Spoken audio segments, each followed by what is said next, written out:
Hello YouTube friends, my name is Linda Dolke and I'm a demonstrator with Stampin' Up here in Australia, and today we're going to be making this cute card. Isn't it sweet? It's actually a very simple card, but I particularly wanted to give you a couple of tips on using these framelits. I have got the framelits right here. The bundle that I'm using today is called the Magnolia Lane Suite. It has lots of product in it, but particularly I'm focusing on the framelits and the stamps, which in themselves are a bundle, which when you buy them together, it's a 10% saving, and they're available from today, which is June 4. So that's pretty exciting. It is one of my favorite suites in the new catalogue, and I'm really excited to show it to you. So let's get started. You can see the set is a 2-piece set, so we have 2 boxes, and altogether there are 10 stamps, including this beautiful magnolia here, which we're about to use. So I've also got this amazing set of framelits. There is a framelit for the magnolia. This one cuts out the large one, and I'm just going to bring that out for the moment. I have already pulled out the magnolia stamp, and you can see here I have it on block F, which is the largest block we have, and that's the one that fits best. So if you don't have block F, it's a great one to get if you want this magnolia set. If you use block E, which is the next biggest, it will just hang over the edges a little bit. I'm actually going to be using the colours from the suite, so these colours match the DSP, the paper pack that comes along with this, and I'm going to be using Early Espresso, which is our darkest brown, as my main image. So I'm going to stamp that here on just a piece of Whisper White, and you can see how beautiful that stamps. Okay, now I usually like to colour mine first, totally up to you, but just today I'm actually going to show you about the cutting. So this is my first tip. The new framelits are a little bit different to the old ones. They cut beautifully. There's no issues at all there, but you will notice when you line them up that you actually need to line up the image completely flush with the framelits. So the framelits come all the way to the outside edge of the stamp and perfectly match. Whereas before, the older framelits, we used to have a little bit of a gap between the cutting edge and the stamp itself. The reason for this is that instead of being right on the inside edge now, as it used to be, the cutting blade in our framelits is just a little bit in from the edge. So when you're lining them up, line it up exactly on the line, and it is going to cut with a little bit of a gap. And I've got one here I cut earlier just to show you. You can see there's still a little bit of a gap between the cutting edge and the actual image of the stamp.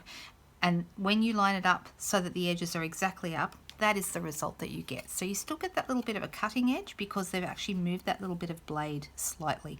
But I think they're actually easier to line up than they were, which is a really great bonus.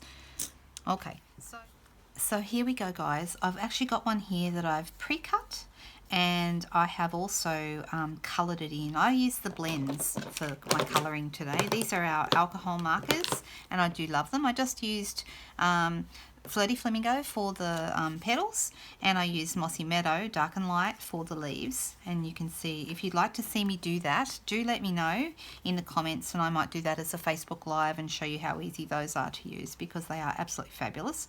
But you can see they've really created a beautiful colour here on my card. So what I wanted to show you mostly today, I mean, we've got some lovely images in here. You've got these little framelits here, these ones, these and these, make, when you layer them together on top of each other, they actually make beautiful little magnolias, which are lovely. But what I wanted to show you is how to use this cool edgeless or edge die. Okay, so this is just a separate piece that does a really nice edge, and you can see I have used it to create this edge here on this card. Okay, and I've cut this piece a little shorter. So let me show you how I did it. I've got a piece of Whisper White, which is my card base, and instead of cutting my paper, my A4 paper, or if you use letter, instead of cutting it half horizontally, I've cut it in half vertically. So in Australia, this is 10.5 centimeters wide, and I'll put up the measurements for you for those of you who use inches. And all I'm going to do is I'm going to fold that in half.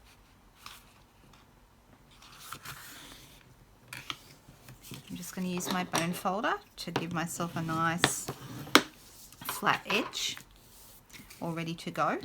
Now, I've cut this one 1/2 centimetre less wide than my base piece. So this one is 10 centimetres wide, and this one's 1/2 centimetre less again. So it's 9.5 centimetres wide. So you can see it fits just inside, all right? And I have made it, this green piece, the Mossy Meadow piece, is 12 centimetres long. So this is 1/2 centimetre less, so it's 11.5. So it exactly fits inside. Once again, I'll put up the measurements for you for those of you who use inches. And I'm actually going to bring my big shot in. Move these out of the way.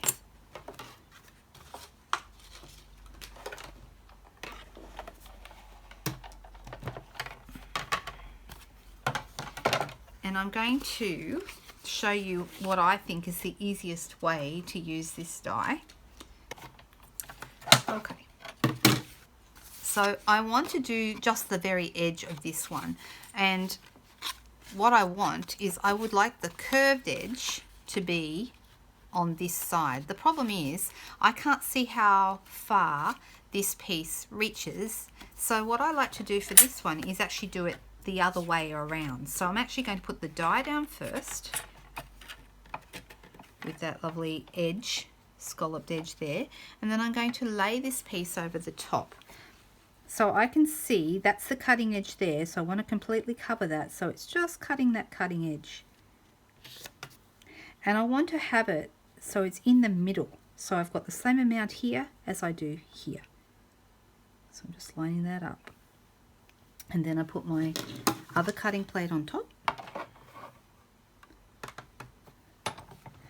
Now whatever die cutting machine you use, this will work the same. So I'm using a Big Shot today, even though the Big Shot is no longer sold by Stampin' Up. Now, you'll see it's cut that edge beautifully, but when I turn over the other side, I'm hoping you can see this. There's like a little embossed edge here as well. So this is the side I'll actually be using. And you can see the piece that fell off, that's all that was left over. Okay, that little tiny piece. So that just came from there. So I got it nice and close, and I did that because I did it the opposite direction to usual. So this piece is exactly 1/2 centimetre smaller, so I'm going to do the same thing with it. I'm going to put my die down first, and I want this piece to get the embossing, so I'm going to turn that over. It didn't matter with the cardstock, but with the paper I want to make sure it's on the right side. Mind you, if you don't have that little embossed edge, because the pattern paper has that lovely pattern on it, it won't really matter. It won't look bad if you didn't use that edge. So let's wind that through.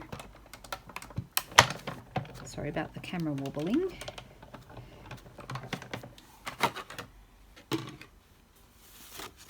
You can see once again, only the tiniest little bit got cut off, so my size has stayed true. So now this piece and this piece fit beautifully together. You can see I've got just the right amount here at the end. Okay, that looks good. So the only piece that's left to do now is my base. So slightly trickier, but don't worry, not too tricky. I'm actually going to go ahead, just move this over, and I'm going to stick these on. So I'm using just snail to do that.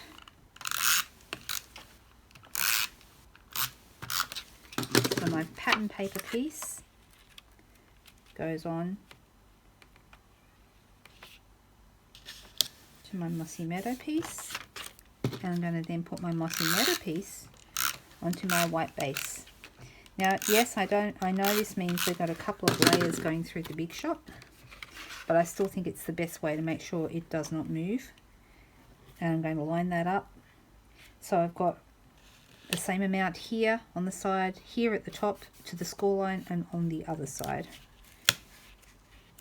I'm just that. Yep, I'm happy with that.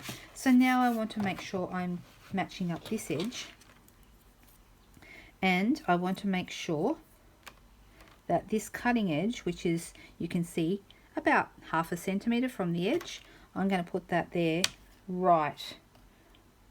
I'm going to line it right up there. Let's put it straight just to make it. And we're going to make sure that the edge meets the very, very edge of the die, meets the very edge of the piece I cut earlier. Just double checking that it's nice and straight. I'm pretty happy with that. Very carefully put the top on. The other thing is you're making sure that this edge is straight to the end edge. So there is a little bit more push because we've got more layers going through, but it still goes through quite easily. And now you can see I've got this beautifully cut edge. Doesn't it look great? And that's now, because I did the measurements I did, I've got enough room to stamp a greeting here on the base. And that's exactly what I wanted. So let's bring this in. Also from the same set, we've got this hello and this thanks. And I think this time I might go with hello. And I want to do that in Mossy Meadow ink because that matches my paper beautifully. And let me just, whoops, that's not Mossy Meadow, that's Early Espresso. I picked up the wrong one. Never mind, doesn't matter, Early Espresso is fine. And I might go over to the side just for something different. It says hello. So now you can see how my whole piece is going to go together. This will go on dimensionals on the bottom here, and that's what brings me to this card. I did put a little bit of silver metallic thread behind here just to give it a little bit more bling, and I also, if you can see it, you might be able to see it, I've added some Winker Stella in the middle of my Magnolia. So that's our Winker Stella. I'll do that just on this one just so you can see how pretty it is. It's hard to see on the video, I know, but it just makes that middle sparkle, which is very, very pretty. Winker Stella makes everything sparkle, so I rather like it. And that is our card. I hope you like that, guys. You can see how easy it is to do. These does take a little bit more, I guess, fiddling around than your average edges, because I wanted to get each edge in line with the other, but you can see the result is beautiful. So I hope that helps you when you're looking at these gorgeous dies to know how best to use that beautiful edgelet. And of course, the big Magnolia, which is absolutely stunning. I hope you enjoy them, and I will be back with more for you soon. Bye.